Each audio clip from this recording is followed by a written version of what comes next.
А сегодня я хочу вам рассказать о камине. Давно хотела, чтобы на Новый год у меня стоял камин. Натуральный камин я поставить не могу сюда, поэтому у меня будет фальш-камин. Вот я понаходила картонные коробки, вообще все, что могла, разные стройматериалы. Собрала из них подобие камина, для того, чтобы посмотреть, подходит мне высота, ширина, что убрать, что изменить. И теперь, конечно же, я все это буду формировать. Внизу у меня две коробки от батарей. Дальше у меня идут высокие коробки. Это от кухонной мебели. И поверхность у меня просто из куска пенопласта. Все это у меня валялось. Все это строительный мусор, так сказать. Вон еще коробки остались, но они мне еще понадобятся. Меня не устраивает глубина камина. Он слишком глубокий для меня, для этого места. Он занимает много места, поэтому я буду убирать глубину и немножко делать уже вот эти вот стоечки. То есть по факту сейчас я займусь тем, что сантиметров на 10 я уберу глубину камина и сантиметров на 7 ширину. И дальше посмотрим, что получится. Вот первая примерка. В принципе, мне понятно, куда мне двигаться. Итак, глубина камина у меня будет 30 сантиметров. Я считаю, что этого вполне достаточно для фальш-камина. И вот в данный момент я линейкой измеряю 30 сантиметров. И потом с помощью ножа буду отрезать на пенопласте. Это будет у нас верх камина. Дальше то же самое я буду проделывать с коробками. Так, я продолжаю свой камин. И сейчас я из пенопласта буду вырезать кирпичики.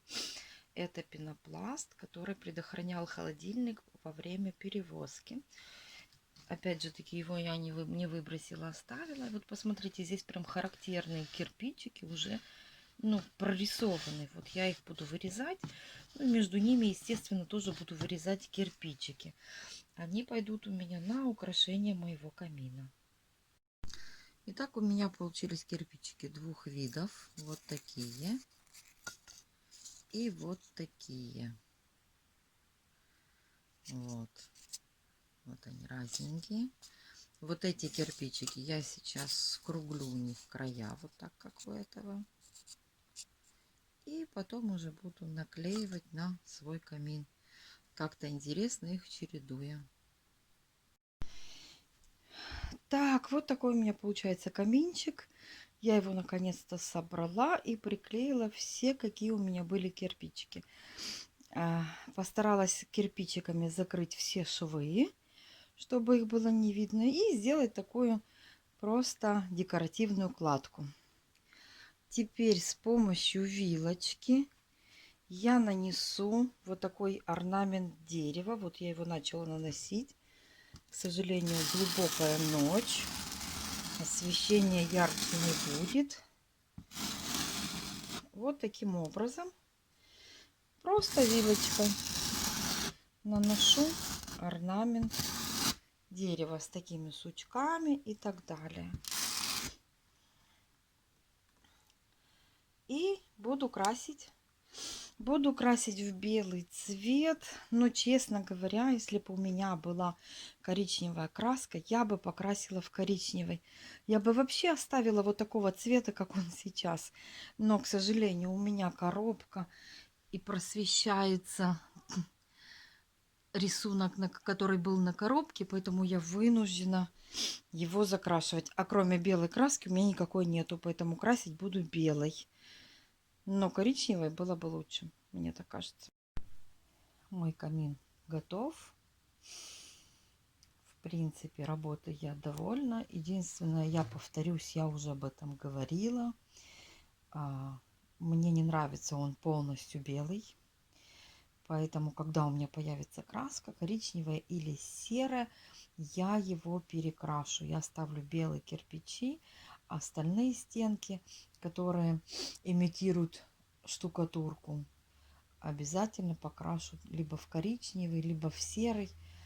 Какой-то такой цвет. Я уже поставила туда огоньки, чтобы уже хоть какой-то был вид горящего камина. Конечно же, там еще будут дрова.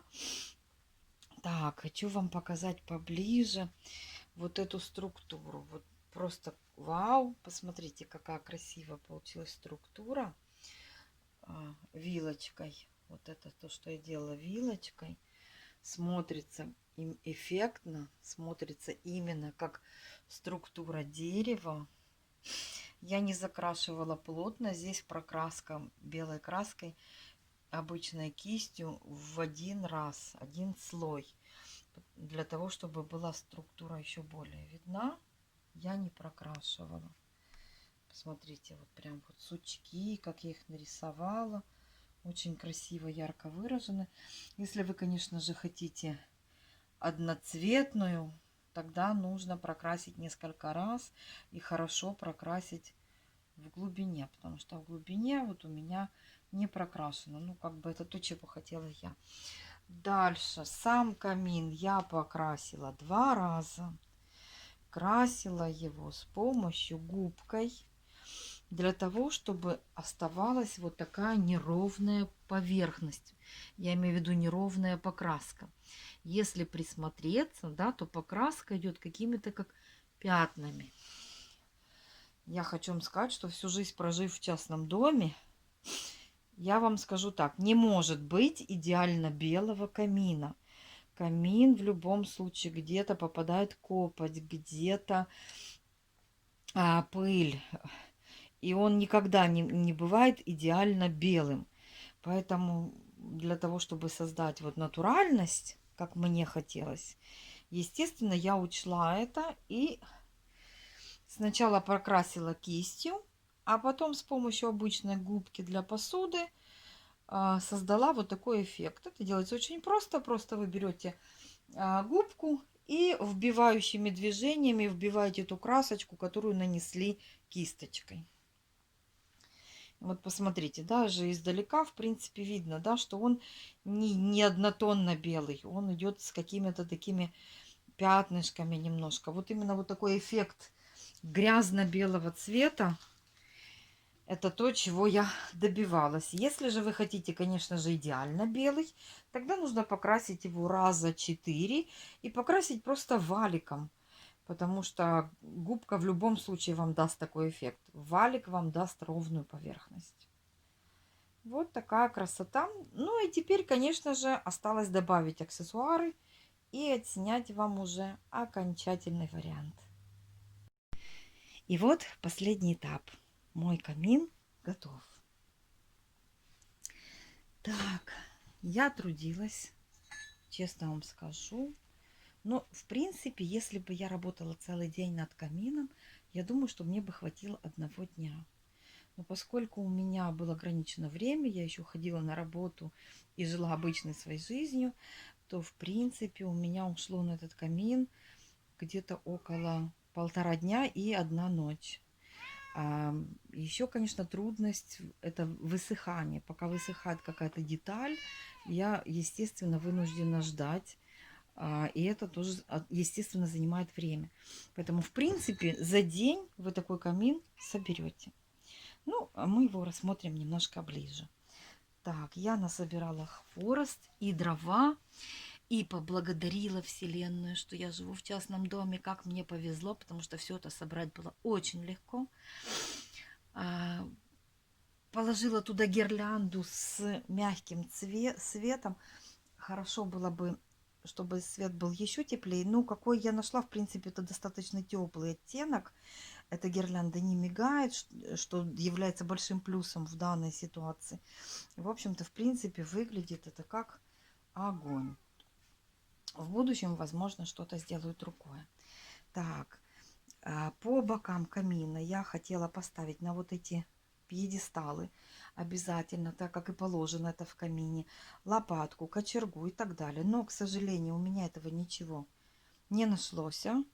Хотя должно быть, потому что у нас было печное отопление, где-то это точно есть. Просто нужно поискать. Поэтому я задекорировала просто шишками, игрушками, корзинками. Ну и верхняя часть, естественно, как же без еловой ветки, украшенной шарами. И те поделочки, которые я делала вместе с вами на протяжении всего времени перед Новым годом. Вот такая красота. показываю вам еще раз его издалека. Если вам понравилось мое видео, если оно было вам полезно, обязательно поставьте мне лайк. Если вы будете делать такой же камин или у вас какие-то вопросы по изготовлению этого камина, не стесняйтесь, пишите в комментариях. И подписывайтесь на мой канал, потому что скоро закончится Новый год, и я начну готовиться к Пасхе. Всем пока, счастливого Рождества и прекрасного Нового года!